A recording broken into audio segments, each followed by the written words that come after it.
Influencing popular culture, politics, and everything in between. The local station takes you ringside as we discuss the crazy world that is professional wrestling. This is Going Ringside with The Local Station. Hello, I'm Scott Johnson, and welcome to another episode of Going Ringside. We got a lot to talk about. You can maybe guess some of it. But first, I want to tell you, go back and watch last week's episode. Our guest was Bill Goldberg, was on the show with us. You want to hear what Goldberg has to say? Let's watch it. Go watch it. It's episode 90 right now, wherever you get your podcast. But since our last episode, a lot has happened. As you know, we elected a new president. Donald Trump is the president-elect. And, you know, a lot of people have been discussing who should run for the White House, in 4 years on the Democratic side. They're talking about everyone on the Democratic side. They're talking about Governor Josh Shapiro of Pennsylvania, maybe Vice President Harris runs again, Andy Beshear out of Kentucky, Jared Polis out of Colorado, the governor out of California, Gavin Newsom. A lot of names are thrown around, typical political names. There's one name no one's discussing, but I wanted to be the one to discuss it here today. It's that guy. It's Dwayne Johnson. So if you think it's ridiculous, Dwayne Johnson, a wrestler in the White House. Well, the second half of this show, a little later on, we're going to be talking about the possibility of 3 WWE former stars working in the White House next year. In Hulk Hogan, Linda McMahon, and possibly Kane. We discuss that possibility, so nothing is off the table anymore when it comes to wrestling and politics. A little later on at the end of the show, we'll be visited again by our friends at Hatchet Pro Wrestling down in St. Augustine, which is run by Sam Shaw. You know him better in WWE as Dexter Lumis, so you want to stay tuned for that. Our friend Victoria Crawford is also there. We'll hear from her as well. But I needed to bring this up. We needed to have this conversation. As you know, if you've been a long-time watcher of Going Ringside, about a year and a half ago, we first ventured into the subject of the possibility, will Dwayne Johnson run for president someday? If you don't know, it's been talked about for 10 years. There has been major national talk on Dwayne Johnson. And as you know, a lot of discussion about why Vice President Harris lost this election has been centered around a big issue that was a vulnerability to Democrats in this 2024 election. That is appealing to men. They need to, as a party, find a way to appeal to men. Young male voters are a big thing in this that broke for Trump in higher numbers than we've seen before. Male voters in general broke toward Trump. How does the Democratic Party get them back? Well, one way you could do this is that guy. Just by Dwayne Johnson running, it immediately gets the attention of male voters.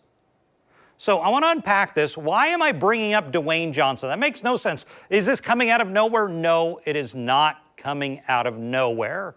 That's what I wanted to discuss. We did it on episode, I think it was 7 of Going Ringside. I wanted to bring back some of this stuff because it's a thing. Dwayne Johnson has been teasing a possible run for the presidency for a decade. I want you to put a first graphic on the screen right now. Look at this stuff. So at the top there, this was right around the time Donald Trump was first elected in 2016. The Rock goes on Saturday Night Live and The Tonight Show, and he did something that I noticed. He used the same line on both shows that were not comedic lines. He used the phrase, more poise, less noise. He was literally trying out a political line in front of a crowd to see how it would play. That's not a guy who's not at least thinking about politics. Around this same time, there was actual political polling done by professional pollsters on how people felt about The Rock running for president someday. And then Young Rock debuts a few years later. If you haven't seen Young Rock, it was a hit NBC sitcom for 3 seasons. Love the show. Great, fun family show. But do you know what the premise of that show was? The premise of Young Rock was the thought that he may in the future someday run for president. It takes place in the year 2032 when he's running for president. That's what the show's about. He literally produced and starred in a show about him running for president. It's not like he's being subtle here. Then this. Let's show you what he posted on X. This is a quote. "If it ever happens to me, it'd be an honor to serve my people." Dwayne Johnson has talked publicly about this. I can come back on camera now for years now. We don't know if he's serious or not.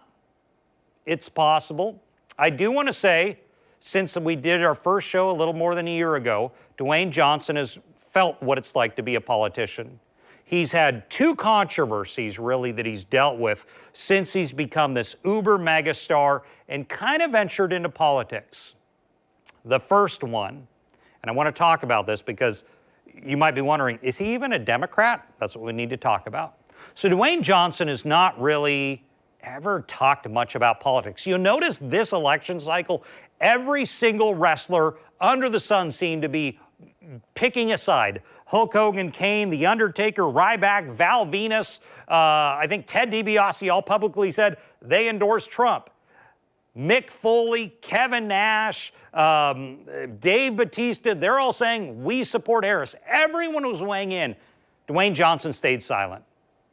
When wrestling was at the center of this presidential campaign, Dwayne Johnson said almost nothing. I say almost nothing, and let me get to that. Dwayne Johnson in 2020 endorsed President Biden. And for the first time, really, I think in his career, Dwayne Johnson felt pushback. There were a lot of wrestling fans from Trump world not happy that he chose a side. That happens when you wade into politics. You are going to anger a good section of the country. Then a few years later, you remember the wildfires in Hawaii? He and I think it was Oprah Winfrey did this video to try and ask people to donate. And it really seemed tone deaf because he is, I think, a billionaire or close to it. Oprah's a billionaire, and everyone came after them. Why are you wealthy people asking us for money? You've got all this money. And he, I think, even did a mea culpa, said, I hear what you're saying. I screwed up there. So he's dealt with backlash. That's something you deal with when you were in politics. You do something, some people aren't happy, and you deal with backlash. He's been down that road. He's never really said what party he is, so he's kind of stayed neutral for all these years, except that endorsement of Biden. Come around this cycle, he says, I'm not endorsing. He does an interview like, I am not going to get in the middle of this. He kind of learned his lesson from 2020. It bit him in the butt when he endorsed a presidential candidate. But he did say one thing. He was at a conference, and the topic of Donald Trump came up, and it was after the assassination attempt in Pennsylvania. And Johnson, you can go look it up, praised the president-elect for how he responded. He, raised the fist, kept going, fight, fight, fight, that type of thing. Rock gave him praise for that. So he's kind of played both sides, which if you're going to run for president is not a totally bad thing. He's not really declared. So if the Democrats were interested in maybe going a different way, this would be a totally different way than Josh Shapiro or Gavin Newsom or anyone on the Democratic bench. The Rock, the closest analogy we would have in politics to Rock running for president would be Donald Trump, a mega celebrity known by everyone. Like him or not, everyone knew him, and this is important, if he does a rally, if he gives a speech, every single network is going to cut to it. It would be everywhere. The ratings would be through the roof. That was really how Donald Trump made a success in 2016, and then again, this time in 2024, earned media. Donald Trump equals ratings. I don't know that, let's say Tim Walz was doing a press conference, it wasn't getting the same ratings as a Donald Trump press conference. Dwayne Johnson might. Who would Dwayne Johnson likely run against if, hypothetically, the Democrats could convince him to do this? As it stands now, it's probably going to be J.D. Vance. Johnson likely can't run for president because it kind of looks like J.D. Vance will be the candidate in waiting for the Republican side. There's also the possibility he could run third party, run independent. It's not unheard of. Ross Perot did it in the 1990s. So that's a possibility as well. So I want to bring back an interview we did. It would have been spring of 2023, and I think it's mostly still relevant today. I sat down with a political analyst I work with here at the Channel 4 that I work out of in Florida. His name's Rick Mullaney. an expert on politics, doesn't know anything about wrestling, but he knows everything about politics. And I sat down with him and I say, what would it be like for Dwayne Johnson to try and do this? Because it's been talked about a lot. How would he actually do it? And I think it's still relevant today. So I want to get to this interview with Rick Mullaney. He is the head of the Public Policy Institute at Jacksonville University, near where I'm at, knows everything about presidential politics. And I wanted to ask him some political questions. If Dwayne Johnson wants to do this, decides to do it, how would it work? Here's what he has to say. Well, we are joined right now by News4Jack's political analyst, Rick Mullaney, to discuss this possibility. Rick, thank you for joining us. Tell me about this possibility if Dwayne Johnson ever did decide to venture into politics, possibly at the presidential level. What are some things that would have to happen for him? Well, first of all, he does have a lot of advantages. I mean, obviously, name recognition, he's well known, he's wealthy, he's popular. And by the way, very charismatic and connects with people. If you're asking, does that combination come together well for a potential political run? The answer is yes. But it's daunting to become president of the United States, Sure. Obviously. He would be a long shot, but there's three big questions he has to answer. Number one, and these aren't necessarily in order, but what office, what party, what timing? And the reason I say that, Scott, is that this is a challenging path. He's not the first one to go down this path, but it has been rare. And he's going to have to decide what office is he seeking. Does he want to go straight for the presidency, or would he, like Ronald Reagan, would he become governor first, or Ventura in Minnesota, become governor, maybe mayor of Miami, some other position, and then the presidency, or like Donald Trump model, go directly to the presidency? So big questions. What office, what party, what timing? You say it's a daunting task, and he is a political novice. Maybe he hasn't really done anything political at all. With Reagan, with Schwarzenegger before he ran for governor, they started to become more political in the years before they ran for office, being a little more outspoken on policy. Would he have to start kind of going down that road if he decided to do this? Maybe sit down with people to go over, what are your beliefs on these different political issues? Like I mentioned earlier, he has a lot going for him, but there are some serious challenges. And this is one of the challenges, and that is relatively inexperienced when it comes to the issues and relatively inexperienced in politics. And what you saw with Governor Schwarzenegger and with President Reagan is that they did choose a party. For example, one of the second big questions, they chose to go Republican. And when they did, they got the Republican apparatus and the Republican organization involved and are eventually elected as Republicans. Ronald Reagan in 1966, and then 14 years later becoming president of the United States. For The Rock, he would have to make a decision. He's been very much a centrist, and that centrist can be a huge advantage in a general election, but you still have to get through a primary if you're going to go with a party, which probably is the better route, because third party is very challenging also. Now, on the third party thing, I want to touch on that real quickly. Ross Perot did it with some success in the 90s, but inevitably he lost. Now, Dwayne Johnson is definitely a different character than a Ross Perot. Dwayne Johnson is a popular entertainer. Ross Perot was a billionaire businessman. So it's different, but it has had some success in the past. But I'm assuming there's a risk because you don't have the parties behind you. Even Ross Perot, who in 1992 got 18.9% of the vote, didn't carry a single state. And the history of third parties in this country is that they are not successful for lots and lots of reasons. Very, very challenging to get to that 270 electoral votes that you need to win. Very daunting to be a third party. Lots of reasons for it. Building out an organization, not having the apparatus, the competition with the established parties. So the third party route is really, really difficult. In 2024, and he's not running in 2024, this is 1 year in which the door possibly could be cracked for a third party simply because of the unpopularity of the ticket this year with Biden and Trump. And by that, I mean people aren't looking forward to that matchup on Republican or the Democratic side. But in general, Scott, that third party pathway is one that typically doesn't lead to victory. And you said something early in the interview about timing. That's important because we know what the 2024 race is kind of going to look like somewhat. Yes. We don't know about 28 or 2032. Will he have to really analyze who's running, who's president? Is it a fresh set of candidates on both sides, like maybe we saw in 2008? Or if you have a strong incumbent president, that kind of plays a role, doesn't it? Scott, it plays an enormous role. In politics, timing is everything. There are windows of opportunity in which you're the right candidate, and there are windows of opportunity in which you're not the right candidate. There are times when you can ride a wave into office with a historic upset, as Barack Obama did in 2008 and Donald Trump did in 2016. But it's not as simple as picking a date on the calendar and saying, I'll run then, because you don't know your circumstances or the political climate at the time. Today, Governor Ron DeSantis is facing that decision as to whether to run or not. A lot of that's a timing question. Some may suggest that he wait. On the other hand, many point to a nearly 20-point victory last fall, the state turning red. He's young and energetic.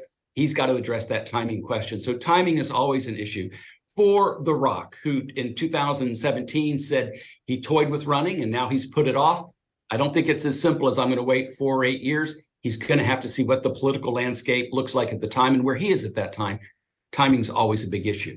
Another thing he'd have to experience, and I saw Jesse Ventura talked about this when he left Minnesota. He said one thing that was talked about, that he didn't run again because of the toll it took on his family. He has small children right now, Dwayne Johnson does. He would have to really do some soul searching on if he wants to go through the gruesome process that is politics.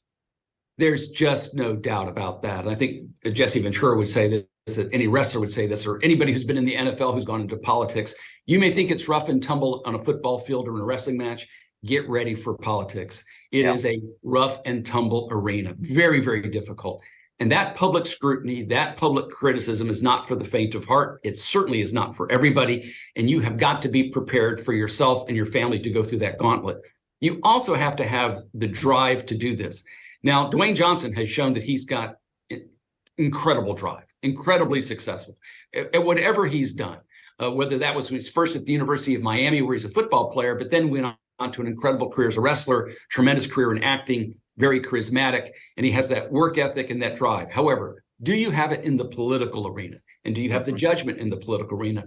And are you willing to endure the kinds of challenges in that arena, including the scrutiny, the criticism, what you put your family through? It truly is not for everybody, but your eyes have to be wide open that comes with the territory if you decide to enter politics, particularly on the biggest stage of all.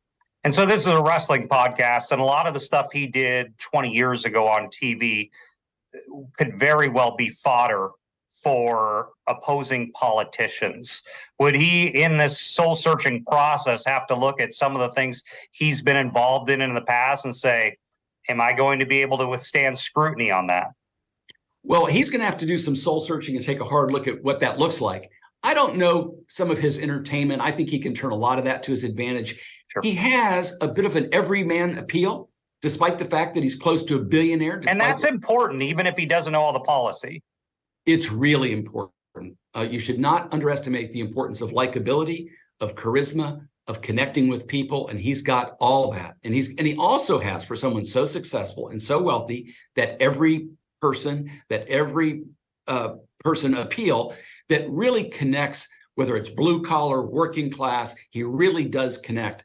However, he's going to have to look back over his life and take a look at those and recognize that everything will be fair game. I'm not saying it's fair, but it'll be part of the process, and they're going to shine a bright spotlight on it. And does he personally and does his family want to endure that?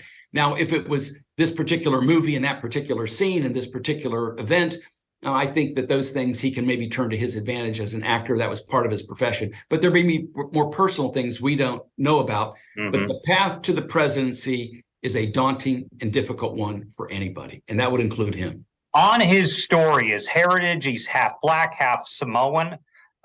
He does very well across all demographic lines. Is that important too, would you say? I think it's a big advantage. His personality is an advantage. His background is an advantage. His ability to connect is an advantage. All of these are very good things. Like I said, he's got several assets, name recognition. All those things are really, really strong. However, he is a novice. He's not as familiar with the issues. He's not as familiar with politics. There is no built-out infrastructure. Now, some of that money can help on that. And he'd have to be a fundraiser, but he's got relationships. But there's just no doubt that's going to be a challenge for him. Do you think he would reach out personally to someone like an Arnold Schwarzenegger or maybe a former President Obama who was relatively a novice when he was elected, maybe have some private conversations? Like, what is this process like if I do it? Absolutely. I would expect that he would. And if he hasn't done it yet, or if he's going to make the run, he'd be well advised to do exactly that. I suspect that, listen, there are a number of models you can look back in history, and they've been very different. They've also been very rare. Donald Trump took the unprecedented pathway, really, of no experience in government or elected office, and he took the Republican Party by storm, but he did it by appealing to a hardcore base that's still with him. Anymore, problematic as to whether he could win a general election again, but he certainly did in 2016. Well, I want to hit on that real quickly, because when Trump ran in 2016, every stage he walked onto, he was the center of the stage, and competitors who were trying to go against him or trying to get attention, but everything seemed to focus on Trump, either on the debate stage or in the day-to-day media coverage of the election. Would you say some dynamic like that could happen with Johnson as well, that he would become quickly the center of any stage he walked on? He certainly would have the advantage of earned media, and by that, which Donald Trump had, which is the media covers you because they're so fascinated by you, because you're quotable, because you do so much. However, I wouldn't recommend that anybody try to replicate the Donald Trump model or pathway. It is uniquely Donald Trump. He said things, he did things, he conducted himself in a way that I think only Donald Trump can. And now people are trying to replicate it, and they're having very mixed results doing that. But he could carve out his own pathway, and I think it's one that's obviously energetic, it's charismatic. But in answer to your question, would he get a lot of attention on the debate stage? He absolutely would. Would he be quotable? He would. Would he get a lot of earned media? Yes, he would. That worked. Now, once again, that was last April, so that was an older interview, but I think so much of it holds up today with respect to Dwayne Johnson. And I personally believe the earned media on him would be incredible. I mean, imagine if he decided to go in a Democratic primary and you're Josh Shapiro in Pennsylvania, or, I don't know, Andy Beshear out of Kentucky. You're like, how am I supposed to get anyone to pay attention to me when I'm running against The Rock? So I just wanted to put that out there. If you hear other networks after this comes out decide to jump on the train, let them know Going Ringside brought this up first. We don't know if it will happen, but you know that the Democrat Party right now as a whole is having discussions on where they want to go as a party going into 2028, coming out of this loss just in the past week to President-elect Trump. They're looking for new people. A lot of the people are aged out of the party for the most part. President Biden, former House Speaker Pelosi, just people that they are looking for a new generation, but they may be looking for someone who's not a typical politician. That certainly is The Rock. So I just wanted to have that conversation. And if you think it's ridiculous, listen to this next segment. And that involves more wrestlers feasibly in the White House. So it is possible we could have up to 3 former WWE stars at 1600 Pennsylvania Avenue starting this January. Who am I talking about here? First, and most likely, Linda McMahon. Linda McMahon, we've had on the show here over the summer. She is at the top of the Trump transition team. She's running it right now. She was a top bundler. She was in his cabinet during his first term. She is one of the top people in his cabinet. I even put on the @Going Ringside TikTok channel that she may be the most politically powerful woman in America right now. It's very possible. Linda McMahon. The other one, Hulk Hogan. So Hulk Hogan obviously was at the RNC. He's been very close to Trump ever since, spoke at some of his stuff, and has said he wants to do like this mega powers thing with Robert F. Kennedy and some sort of, health czar or running health thing for, to market toward young people about a healthy lifestyle. It's kind of what we saw Arnold Schwarzenegger do during George H.W. Bush's term back in 1990. The other one, this is a wild card, another guy we had here on Going Ringside, that would be Mayor Glenn Jacobs, a.k.a. Kane. As you know, Kane is very close to Trump, big in Republican circles. I don't know if he'd go to the White House. Trump may want him, but he may be interested in running for higher office in the state of Tennessee. We'll have to see.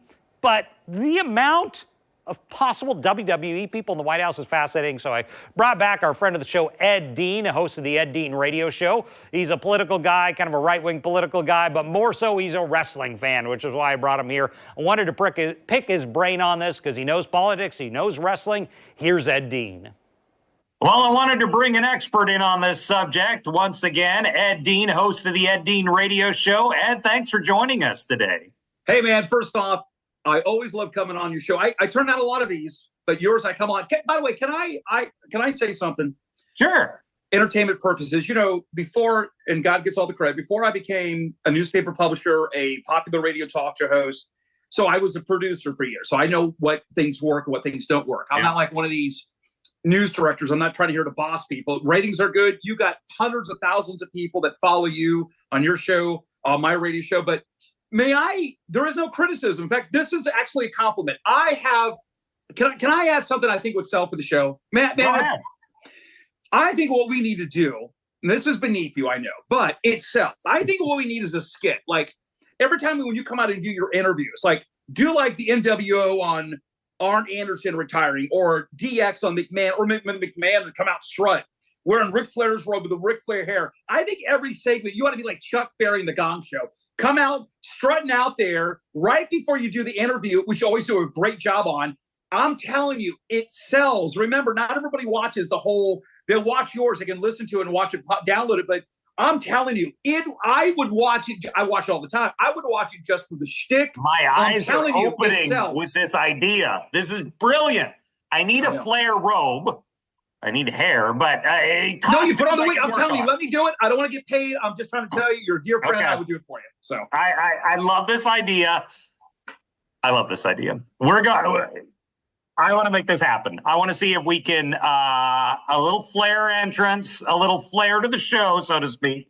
A little Vince strut would be good, and Vince kind of helped me pivot to where we're going here. So we need to do the Flair. Hold on, you could do the Flair strut and the Vince strut because they're not the same. They absolutely are. I annoy my kids by doing the Flair strut at home, and then I try to in front of their friends, and they just freak out. The Vince power walk, that would take some work. I would have to learn the Vince power walk. But yeah. So, Ed, you're the expert in both politics and wrestling, so you're the perfect guy for this. It's obviously days ago we learned who the new president is going to be, and we got to talk about it because I posited on the Going Ringside TikTok channel that it's theoretically possible we could see 3 WWE icons in the White House next year. I want to lay this out for you. One is Linda McMahon. I think she's running Trump's transition committee. She was kind of behind the scenes, but one of the top women in his campaign. In fact, when Mark Cuban came out and said, Trump doesn't surround himself with strong women, some of the women on his campaign responded. I noticed Susie Wiles, who was the campaign manager, they listed, I think, Trump's daughter. And the third one they listed was Linda McMahon. I think she's going to have a very high-profile role in this administration. Would you say Linda's going to be one of the high-profile people here? Yeah, Vince on the outs with wrestling and stuff like that. She's got nothing else better to do. Listen, I've had her on the show. I've hung out with her. She's a very pleasant lady. So, yes. So then there's the Hulkster, Hulk Hogan. Let's talk about this. So obviously he gets on everyone's eye when he rips his shirt off at the RNC, and he's kind of become like a Fox News regular, which is really weird for Hulk Hogan. But he said he was open to doing a mega powers thing with RFK to be part of his health advisory board or something to influence kids to be healthier. Now, this is, I think, the identical role that Arnold Schwarzenegger had during George H.W. Bush's administration when he was the health advocate. Do you think Hulkster's serious here, or do you think he might go through with it? Because I think Hogan's enjoying this. Here's the difference. Schwarzenegger was in his 50s. Hogan's in his 70s. Yeah, no, I know. It's kind of hard to relate to kids. I get it. Heck, he should do it for freaking 30. Not me, because, hey, those are my apps. But having radio apps. Having said that, he doesn't do it for men. But I think if you want to get younger people, would Hulkster sell? I think so. I think you might want somebody maybe a little bit younger. But I can see them doing that. Bush, I think 40... Bush 41 trying to do something. Yeah, I think he wanted to do something like that. He did that with Schwarzenegger, so I can see it. So that if that happened, that would be 2 WWE. I don't know if Linda's in the Hall of Fame. I'll just call her a Hall of Famer because she kind of helped found the company with her husband. So that's 2 for 2. The third one, now this is the wild card, I think, because he probably has his eyes elsewhere, is Glenn Jacobs, who I may get on the show. So if you've already seen this, we already had Kane on. I'm working on that. But Glenn Jacobs, Kane, he's the mayor in Tennessee, and he told me at the RNC this summer he wants to go further in politics. He told me it depends on what happens with Trump. He's liked in the party. Do you think Trump would look at Kane, Glenn Jacobs, or do you think he's more should stay state level? Hold on. Would you rather see Glenn Jacobs or Kane in the White House? Well, I'd personally rather see Kane in the White House. I would love to see the mask back. Do you think Trump would have? I think they like him. I think here's how I look at it. And for those of you that don't follow politics, I get it. Trust me on this. You've got to look at somebody who brings something to the table. Lyndon McMahon brought a lot to the table. Hogan brought a lot to the table as far as being just enthusiastic, pumped up speech at the convention, which you were there. McMahon is a bundler. She raises a lot of money for him. I understand why. I don't. No offense, unless Jacobs did something out of Tennessee or brought something to the table, why would you take him? Yeah, I could see him more, and I've had some people on Going Ringside TikTok channel message me theorizing he wants to run for Bill Lee's spot as governor of Tennessee. I think that might be yes. So the next most reasonable thing. If you went to go work for the Trump White House and then you ran for governor, it would have credibility, yes. Yeah, so I don't know, but I think if they got 3 WWE guys in the White House, that would be like nothing we've ever seen before in the history of. And you may have a point. Remember, Trump's only got 1 term. He may do it. Yeah, he might. I mean, he's got nothing to lose. So I want to hit you on another subject, kind of related. Joy Reid, who I'm sure is someone you've mentioned on your talk show. She's an MSNBC analyst, very hardcore anti-Trump. I'm not here to criticize Ms. Reid, but she said something that was definitely of intrigue to wrestling fans. There's been a lot of criticism on cable news of the Trump election. Some people obviously are not happy about it. She's one of them. And she blamed WWE fans in a soundbite that circulated, saying it's these Gen Xers who grew up on Hulk Hogan and WWE. What do you think of that, blaming WWE fans for electing Donald Trump? I've heard that used before. The angry white male wrestler, blah, blah, blah, blah, blah. It is so, it's like whether your views are whatever they are, it's like it's a dartboard. Hey, I got to get some points. I'm not good at it. As like saying, it's got to hit the roof. So it's got to get close to the bullseye. I got to score something because they can't pin. It just, no offense, it wasn't a good night for Kamala Harris. But how do you blame that? There are a boatload of black individuals that watch professional wrestling. If she didn't get the vote, are you going to blame them as well? WWE? I don't know where they get their proof at. I think it's a stereotype. I don't know if it's, to me, I don't get worked up by it. I don't think it's a fair assumption of a stereotype. But it's a stereotype, but you got to throw something at the board. Hopefully it'll stick. One last question. I'm going to hit you with this one. I didn't prep you for, but I just want your opinion on the spot. Vince McMahon. So he's under DOJ investigation right now. He obviously, we mentioned Linda, and he and Trump are obviously close. That's right. Do you think that investigation magically goes away when Donald Trump takes over? I wouldn't be surprised on it. But then again, everybody, Trump and back in the day, Trump and Epstein used to hang out. Many people don't realize that. And he didn't cut Epstein any type of slack. So I don't know if it will happen. It'll be very interesting. I think there are, from what I've heard from friends, Vince wants to do this new entertainment company, right? Mm-hmm. Yeah, I saw that. Yeah. Some of Trump's friends, I think, kind of want in on it as well. I just heard it. That's fine. Heck, if I could get something and you and I both thought it was, going to make some money and stuff like that, I probably would do it too. I think I wouldn't be surprised if it comes down to a lesser charge as a fine or a fee or something like that. But then again, maybe Vince needs something done, because if you got to open up a new company, realizing that you got a DOJ charge against you, it may be tough to find investors to open up that company Vince wants to start. He's going to be lobbying to end that. But I don't think it's going to bode well if Linda works for Trump and Trump's investigating McMahon. Yeah, Kennedy McMahon. I think we need to watch very closely. I'm probably going to do a whole show on this down the road, because that's coming in the next few months. We'll get an answer. Well, Ed, remember, skits, wardrobes, wigs. I'm telling you, we got to sit down and talk. This is going to sell. I need it all. And I could get the Hulkster wig going too, because he's got, the hair like that. And I can That's true. handle the baldness on top. Ed Dean, host of the Ed Dean Radio Show. Ed, thank you for joining us today. Thank you, Scott. So if you're worn out by politics at this point, I got good news for you.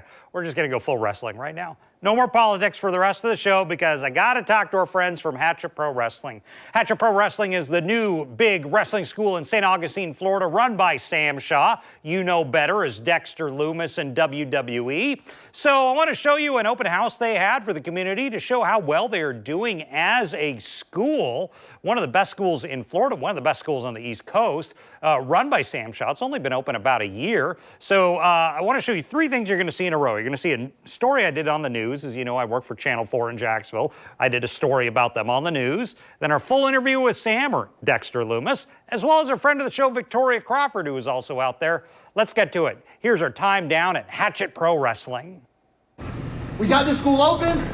We sat right here with 2 chairs and we talked for an hour and a half about what our possibilities were. Hatchet Pro Wrestling opened its doors to the community to show them what they do here. The school is opened by Nice High School grad and WWE star Sam Shaw. It's sort of to show the community what we do here. We wanted to give sort of a stage for our students to practice their craft and, be in front of a crowd and experience that, get the butterflies, get the nervousness. He spent the past year teaching local students how to succeed in this unique industry. Students like LaRon Green Jr. from St. Augustine. What's it been like? It's been phenomenal. The training that I've gotten here has been exceptional. Learning from quite literally the best people in the industry. It's been great. These coaches care so much about us.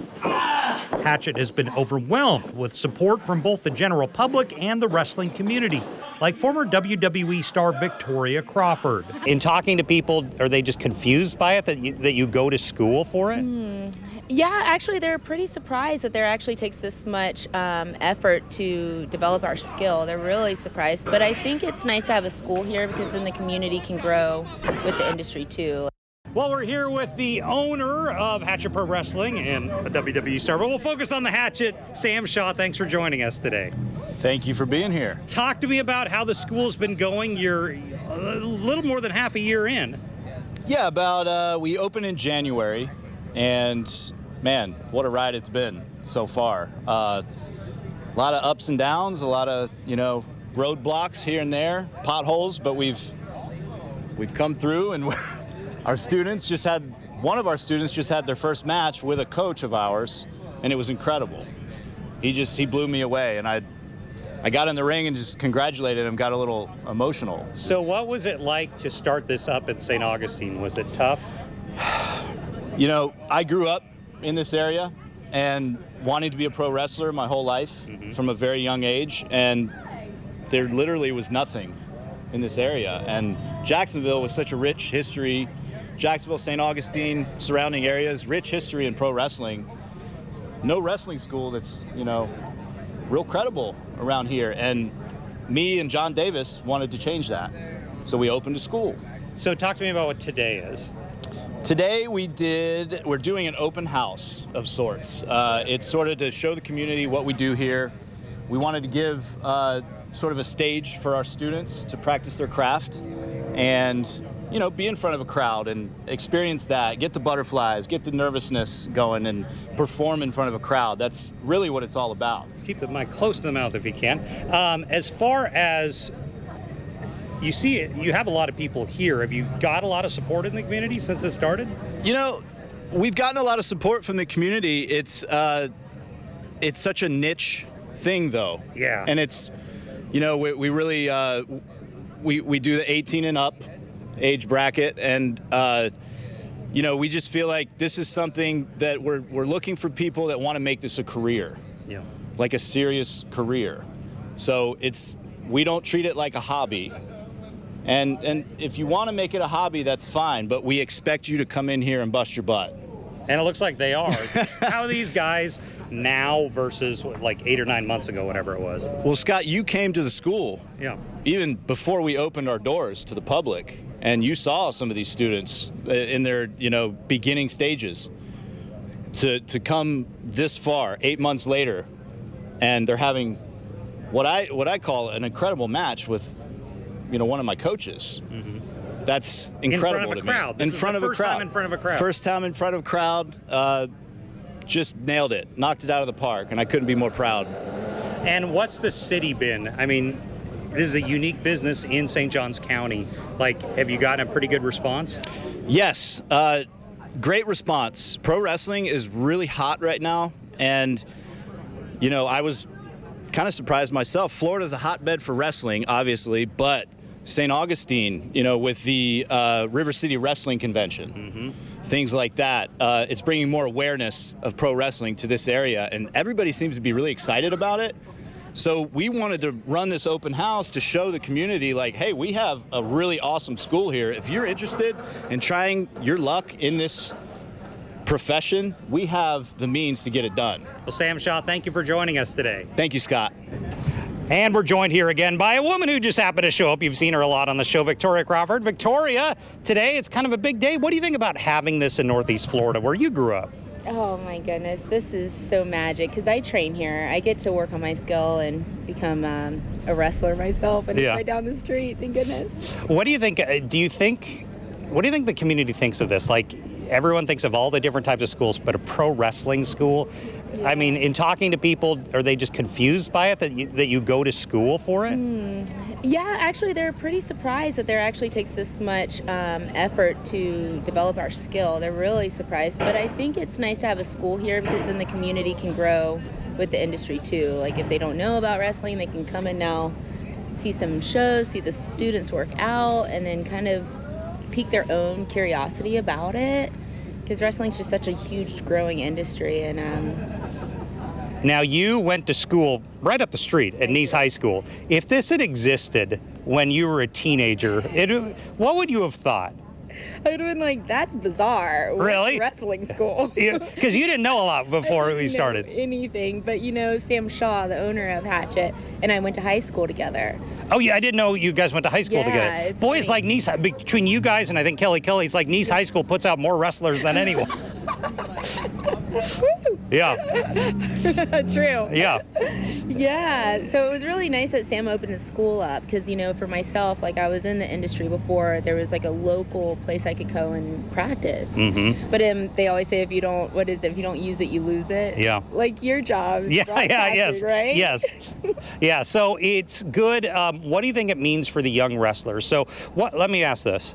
What would you say to someone who sees this, who's 16, 17 years old and says, I want to try that out? Is it too hard to do?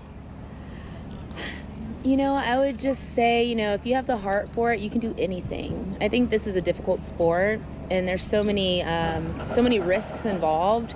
But I think by coming to the school and then becoming a student, you get the ground root experience. I get to see, like, how you set up the ring, how you ref a match, and then you start to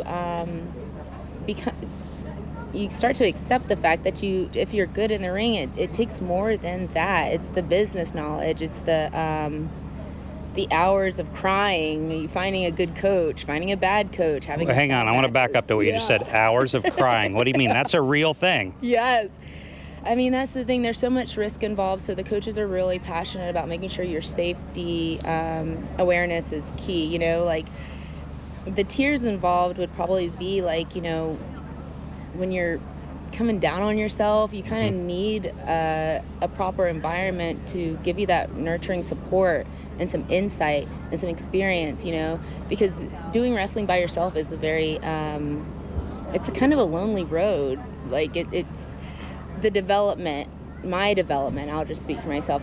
There were a lot of tears, but if I didn't have good coaches or a good support system, I don't think I would have known how to navigate through this industry. Right now it looks fun and it's entertainment, it's theatrical, but it's a real business, it's a real business. It isn't a hobby, and if it is a hobby, it's probably not going to last that long. You should probably go back to Hobby Lobby and start with the glue sticks again. I mean, a lot of people take this industry very seriously because of the Neidhart family, like so many legacies developed around our sport. So some people like to come in and try and be like a star, and they don't really understand they don't get to experience the grassroots part. Like, I'm trying to put it simple, but it's just such a complicated industry. So a place like this that can kind of piece the journey together and see if they're actually interested in participating, like, it's just helpful for it just keeps the industry healthy, so that you don't have any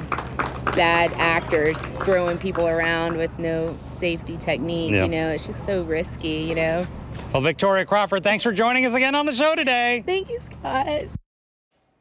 So happy to talk to the good folks at Hatchet, friends of the show. Victoria here all the time. Sam, we've excited to finally get on with us, and we like to partner with them on stuff. Love having where we're at. We're in Jacksonville. Hatchet is like 30 minutes south of us, so it is great having them nearby, watching them train the next generation of stars. So thanks for them, and thank you for joining us as we walk down this possible political future if they talk about Dwayne Johnson. And by the way, if you watch this and in the next few days you see some networks like talking about this thing, they got it here. They got it from us. Let them know it. Thanks for joining us on this episode of Going Ringside. We'll see you back here next time. This has been Going Ringside with The Local Station, brought to you every Wednesday on your favorite podcast player, on News 4 Jax Plus, as well as the News 4 Jax YouTube channel.